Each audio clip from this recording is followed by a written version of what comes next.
జగన్ వరుస సభలకి ఇవాళ ఒక షార్ట్ బ్రేక్, మళ్ళీ ఒక 3-4 రోజుల తర్వాత ఇంకొక బ్రేక్ తీసుకునేటటువంటి అవకాశం ఉంది. ఏంటి అంటే నిరంతరం పరిగెడతానే ఉన్నాడు.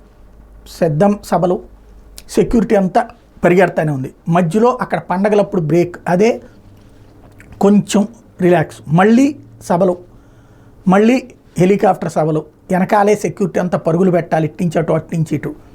వీటికి తోడు చంద్రబాబు నాయుడు, పవన్ కళ్యాణ్ మాటలకి ఈయన సమాధానం చెప్పేటటువంటి సందర్భంలో ఇప్పుడు ఘాటుగా మాట్లాడేటటువంటి సందర్భంలో గొంతంతా అరగతీస్తా మాట్లాడాల్సి వస్తుంది.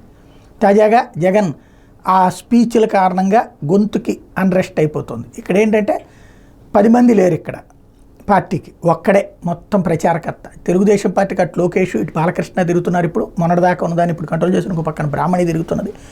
ఇటు పక్కన పవన్ కళ్యాణ్తో పాటుగా జబర్దస్త్ వాళ్ళు, అట్లాగే వరుణ్ తేజ్, ఇటు పక్కన కొత్తగా వచ్చినటువంటి వైష్ణవ్ తేజ్, ఇట్లాగా కొంతమంది ప్రచారం చేస్తున్నారు. అయితే అందరూ కంటిన్యూగా ఏం లేదు, పవన్ కళ్యాణే మెయిన్ స్ట్రీమ్లో. ఇటు పక్కన ఇటు వైఎస్ఆర్ కాంగ్రెస్ పార్టీకి వచ్చేటప్పటికి భారతి గారు తన నియోజకవర్గ పులివెందుల వరకే చేస్తున్నటువంటి పరిస్థితి అయితే కనబడుతుంది. ఓవరాల్గా చూస్తే ఇప్పుడు ఆయన అందుకనే ఒకరోజు షార్ట్ బ్రేక్ తీసుకుని మళ్ళీ రేపటి నుంచి సభలు కంటిన్యూ చేసేటట్టు మళ్ళీ 7 కానీ 8 కానీ ఒకరోజు బ్రేక్ తీసుకుంటారు. అయితే వద్దు 11 దాకా అయితే కంటిన్యూగా చెయ్యాలని చెప్తున్నారు. ఎందుకంటే అన్నీ టచ్ చేయాలి కాబట్టి అన్నటువంటి మాట ఇక్కడ కీలకమైంది.